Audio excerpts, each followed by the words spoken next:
A huge meme in the what if community is what if Goku was super extra prepared? What does that mean? Well, in the meme videos, a villain like Vegeta in the Saiyan saga will show up and Goku goes Super Saiyan 3 right off the bat and takes him out. But I want to actually go in depth, go through each arc, and maximize how prepared Goku could realistically be against each villain. This could include him being able to use certain resources that we didn't know about until later in the series, or training in certain ways that maximize his gains. Let's get into it. The earliest it makes sense to start is after Goku defeats Piccolo Daimao and goes up to train with Kami. In preparation for Piccolo Jr., what can Goku do to get as strong as possible? First of all, what training did he actually do originally? We know a lot of the training he did under Kami was more spiritual and getting a handle over his ki and spirit. When he trained under Mr. Popo, the premise of the training was not to get more physically powerful, but rather to sharpen his spirit. Popo's training philosophy was to become as calm as the sky and as fast as the lightning.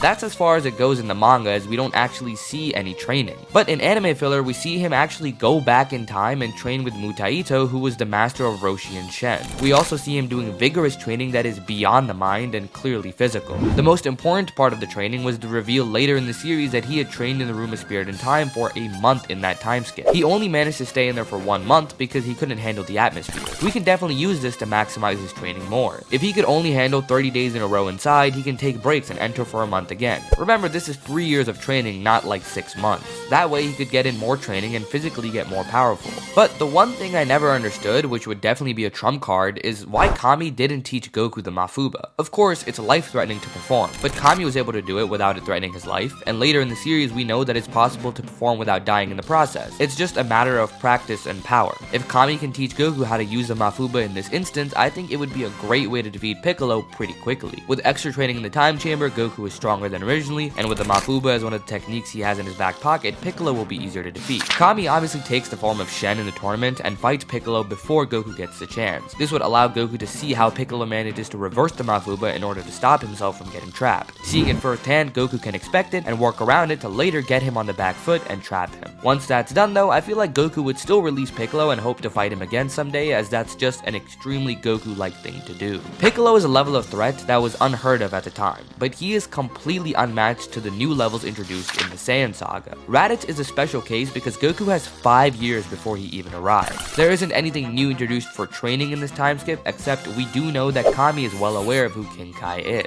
Goku just wasn't able to access that training until he was dead. If we don't include King Kai, one way Goku could get stronger is expecting a threat. When Trunks comes back in time and warns the Z fighters of the androids, it kicks everyone into gear and they start training much harder than they would have otherwise. If Goku expects a threat, he will always be training at peak capacity and not slow down during a time of peace. Another way to get stronger is the weighted clothing. This was practically a pre-order version of gravity training, but it was effective. So if Goku continues to train and trains with higher levels of weighted clothing, he could be stronger. But I don't think this preparation would make him strong enough to contest with Raditz. At best, instead of the 416 power level he had originally, he may reach a power level of 750. But Raditz has a power level of 1500, so it's not going to change the fight much. So this leads us to King Kai. But how would he get there? Kami would be too scared of King Yama to make this request for a person who wasn't even dead. We saw him being scared even asking originally when Goku was already dead. So the best way to do this would be to use Shenron. Using the Dragon Balls, Goku would be sent to King Kai's planet where he would train under 10 times gravity and learn the Kaioken and Spirit Bomb. This would be a couple years before he did originally, so it would be a huge gain. Once the training is complete, Kami uses the Dragon Balls to bring him back to Earth, and this would make the way for gravity training to be introduced even earlier than originally because Goku would know the benefits of it. Safe to say that Raditz would be blown away by Goku's power and he would be killed swiftly without the need of even Piccolo. Following this, Vegeta and Nappa would make their way to Earth where they would completely fail against Goku just by himself without the help of anyone, as he would just one-tap both of them, making Vegeta surrender and escape. This what if isn't really story structured, so somehow magically Goku will still end up facing Frieza even though no one dies on Earth. Let's just say Frieza comes to Earth for their Dragon Balls instead of the Namekian ones. Now you might think that I'll have Goku somehow achieve Super Saiyan before Frieza even arrives, but that's not actually needed. Gravity training originally increased Goku's power level tenfold in just 6 days on his way to Namek. If Goku maintains gravity training and just keeps doing it for the likely 6 months to a year it would take Frieza to arrive, he would just simply defeat Frieza with a low-level Kaioken. Gravity training is basically a cheat code in the series at this point. Of course, later it becomes ineffective, which is why we'll have to switch gears at some point. Trunks would come come back in time and see to it that Goku receives the heart medication, but seeing that Goku does not have the Super Saiyan form, he would help explain it to Goku, and he sees to it that he manages to unlock it. For the following 3 years, instead of waiting until the androids body Vegeta to realize there may be an evolution to Super Saiyan, Goku would come up with that idea sooner. He would go into the room of spirit in time with Gohan and manage to find his way to grade 4 before the androids attack. Since Goku is super extra prepared, he would take the heart medication in advance and not get attacked by the virus while he's fighting 19. So Android 19 is defeated by Goku and Gero is basically captured. Being that Goku is the I wanna fight guy and Vegeta is there as well wanting to fight the androids, they would allow Gero to release them. So Gero does release the androids and they kill him first before releasing Android 16. Goku would take them on as their sole objective is to kill him, but he is easily able to win since he has grade 4 Super Saiyan.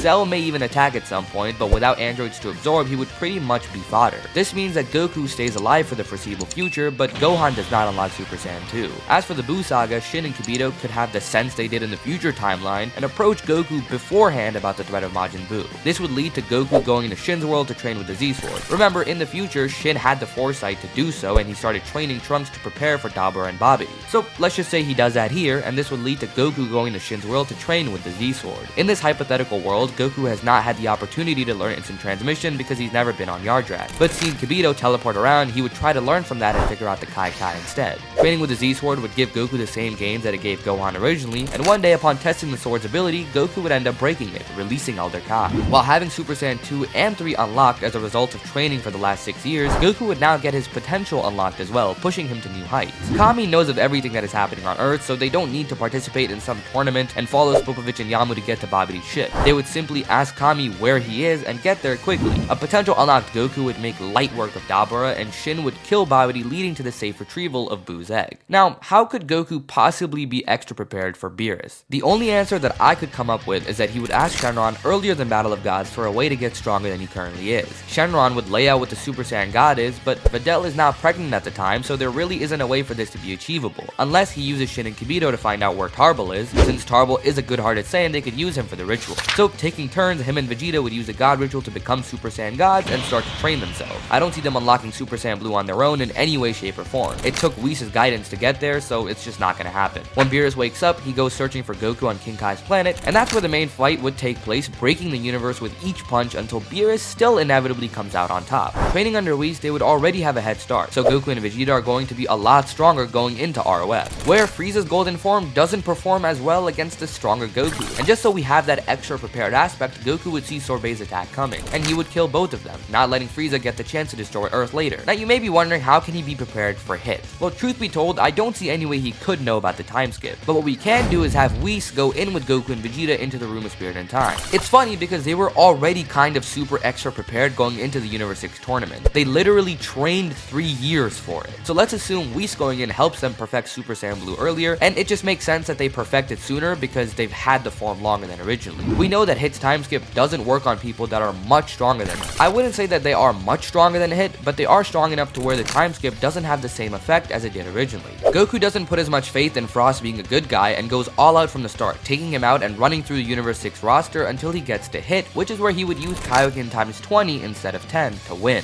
The Goku Black arc is the funniest in my opinion because there's an extremely simple way to have it end really fast. Once Trunks returns and Goku Black follows, Goku goes up to fight him, but instead of letting him get stronger and go into Rose later, Goku just powers up into Super Saiyan Blue, goes Kaioken times 20, and blasts that brother to hell. This is not a Goku thing to do because obviously he wants his opponent to get stronger, but if we're going to put the what if Goku was super extra prepared into this, then that's the best way for him to be prepared. He just kills the weaker opponent that's threatening the future. However, there's still the problem of Zamasu because he is immortal, but that doesn't mean he can't be knocked out, and Goku knows the Mafuba this time around, so he doesn't need time to learn it. He just has to go and get the rice container and the seal really quickly so that they can use it on Zamasu, and that's wraps on that arc. For the Tournament of Power, I think a missed opportunity was where Elder Kai offers to unlock everyone's potential, and they just don't take him up on it because of the time limits. But we forget that there's something called the Time Chamber. Now I know we're missing Buu and both androids, but even if we put Yamcha, Jocko, and Tarbal in the mix, the training would be what matters. They all go into the Time Chamber with Elder Kai and Whis, with Elder Kai unlocking all of their potential, and Whis maximizing their training. This would help Goku unlock Ultra Instinct a little bit quicker, and Team Universe 7 would just be nuts. Going in, the only issue would be fighting Jiren, which would be resolved when Goku perfects Ultra Instinct while fighting him, and managing to defeat him with some help. With Goku training a more perfected Ultra Instinct with Whis until the Moro arc happens, Moro would be defeated by this much stronger Goku as he was in the original series, despite him being able to take Goku's energy. The Granola arc is one you can't really be more prepared for. I mean, everyone just wishes to become the strongest, so unless for some reason Goku does it, which I don't think he would, I think we can give that one a free pass and let it ride as per usual. With that said, I hope you guys enjoyed this really funky what if. This one's really just for the memes, so please don't take it too seriously. Leave a like and subscribe, and check out this video to continue your good day on YouTube.